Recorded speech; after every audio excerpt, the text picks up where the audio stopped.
আজকে আমি খুব সুন্দর ও সহজ পদ্ধতির একটি ফোঁড়ের ভরাট আঁচলের ডিজাইন আপনাদেরকে তৈরি করে দেখাচ্ছি। সেই জন্য 4টা ঘর নিয়ে একটা ফোঁড় তৈরি করে নেবার পর 4টা ঘরের মাঝখানে ছুঁচ তুলে আরেকটা ফোঁড়, আবার 4টা ঘরের মিডিলে ছুঁচটা তুলে পাশাপাশি দুটো ফোঁড় তৈরি করে নিয়েছি।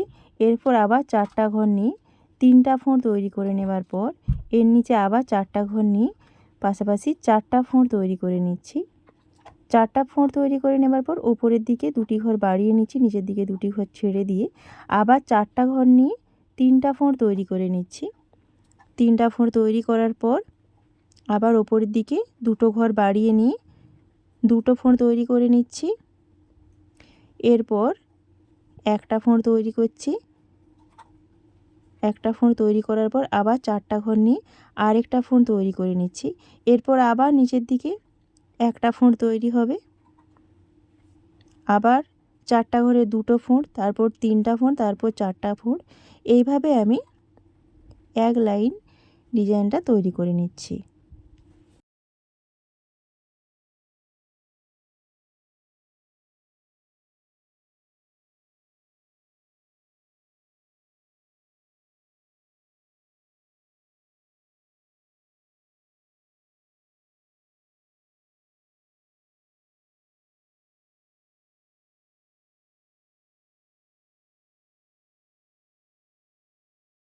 সাদা উল দিয়ে এক লাইন ডিজাইনটি তৈরি করার পর এরপর আমি হলুদ রঙের উল নিয়েছি।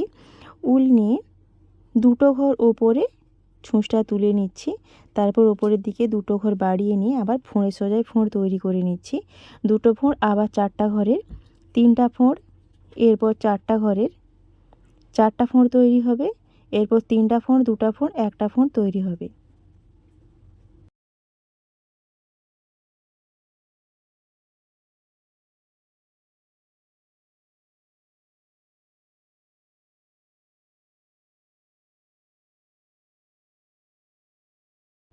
এখানে একটা ফোঁড় তৈরি করার পর মাঝখানে 2টো ঘর ছেড়ে দিচ্ছি বা 2টো লাইন ছেড়ে দিয়ে আবার একটা ফোঁড় তৈরি করে নিচ্ছি। এরপর 2টো ফোঁড়, তারপর 3টা ফোঁড়।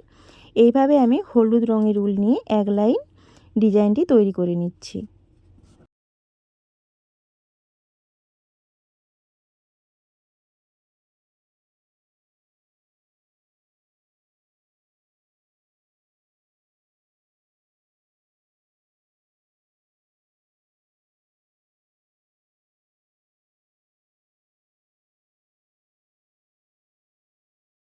এই লাইনটি তৈরি হওয়ার পর আমি সি গ্রিন কালারের উল নিয়ে বাম দিক থেকে 2টো ফোঁড় ছেড়ে দিয়ে 2টো ঘর ওপরে ছুঁচ তুলে ফোঁড়ের সোজায় ফোঁড় তৈরি করে নিচ্ছি। 2টো ফোঁড় তৈরি করে নিয়েছি। এরপর 3টা ফোঁড়, এরপর আবার 4টা ফোঁড় তৈরি করে নেব। 4টা ফোঁড় তৈরি করার পর 3টা ফোঁড় তৈরি হবে। 3টা ফোঁড়ের পর 2টো ফোঁড়, তারপর মাঝখানে এখানে 4টা ঘর আমি ছেড়ে দেব। 4টা ঘর ছেড়ে দিয়ে যথাক্রমে 2টো ফোঁড়, 3টা ফোঁড়, 4টা ফোঁড় এইভাবে আমি সি গ্রিন কালারের উল দিয়ে এক লাইন তৈরি করে নেব। তো প্রত্যেকবারে আমি এখানে দুপাশে ফোঁড় সংখ্যা কমিয়ে আসছি। তো আপনারা যদি ভালোভাবে দেখেন তাহলে খুব সহজেই এই আসনটি বুঝে তৈরি করতে পারবেন। এই লাইনটি তৈরি হবার পর আমি কালো রঙের উল নিয়েছি। 2টো ঘর উপরে ছুঁচটা তুলে নিয়ে এখানে আমি 3টা ফোঁড় তৈরি করে নিচ্ছি। 3টা ফোঁড় তৈরি করার পর ওপরের দিকে 2 ঘর বাড়িয়ে নিচ্ছি।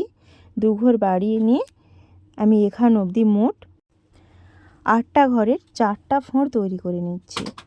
8টা ঘরের 4টা ফোঁড় তৈরি হবার পর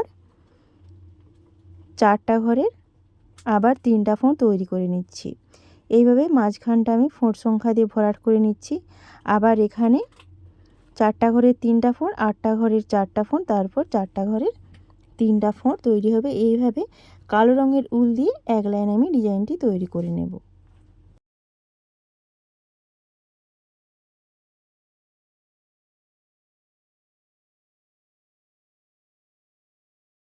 এইভাবে কালো রঙের উল দিয়ে লাইনটি তৈরি হবার পর দেখুন এখানে একটি ডিজাইন আমি তৈরি করে রেখেছি। তো এইভাবে আমি এই পাশেও ডিজাইনটি তৈরি করে নিচ্ছি। 4টা ঘরের আমি এখানে 3টা ফোঁড় তৈরি করে নিচ্ছি। এরপর 4টা ঘরে 2টো ফোঁড়, তারপর একটা ফোঁড়, তারপর এখানে যে ফাঁকা রেখে দিচ্ছিলাম, এখানে একটা ফোঁড় তৈরি করে নিচ্ছি, আবার এখানে একটা ফোঁড়, আবার দুটো ফোঁড়, এরপর তিনটা ফোঁড় আমি তৈরি করে নিচ্ছি। একটা গোলাপি রঙের ফোঁড়ের লাইন তৈরির পর মাঝখানে আমি 5টা লাইন ছেড়ে দিয়ে বা ঘর ছেড়ে দিয়ে আমি গোলাপি রঙের উল দিয়ে আবার ডিজাইনটি তৈরি করে নিয়েছি। এরপর আমি তুঁত কালারের উল নিয়ে ফোঁড়ের সোজায় ফোঁড় সংখ্যা তৈরি করে নিচ্ছি। দুটো ফোঁড়, একটা ফোঁড় করে 2 লাইন, এরপর আবার দুটো ফোঁড় তৈরি করে নিচ্ছি। এরপর নীল রঙের উল দিয়ে ওপরে দুটো ঘর বাড়িয়ে নিয়ে একটা ফোঁড়, আবার এখানে একটা ফোঁড়, মোট আমি 4টা ফোঁড় তৈরি করে নিচ্ছি। একটা করে 4 বারে 4টা ফোঁড় এখানে আমি তৈরি করলাম। এরপর আবার যখন উপরের দিকে লাইন তৈরি করব, নীল রঙের যে উপরের দিকের ফোঁড় সংখ্যাটা তৈরি করেছিলাম তার উপরে ছুঁচ তুলে ওই একই ফোঁড় সংখ্যা দিয়ে যেইভাবে সাদা লাইন তৈরি করেছিলাম সেইভাবে আবার সাদা লাইন তৈরি হবে। এইভাবেই কিন্তু পুরো আসনটা তৈরি হবে। তো অবশ্যই আপনারা আপনাদের পছন্দ মতো উল দিয়ে পুরো আসনটি তৈরি করবেন, দেখতে খুব সুন্দর দেখাবে। তো এই ছিল আজকের ভিডিও। কেমন লাগলো অবশ্যই কমেন্টে লিখে জানাবেন। ভালো লাগলে লাইক করবেন, শেয়ার করবেন, চ্যানেলটিকে সাবস্ক্রাইব করে প্লিজ পাশে থাকবেন।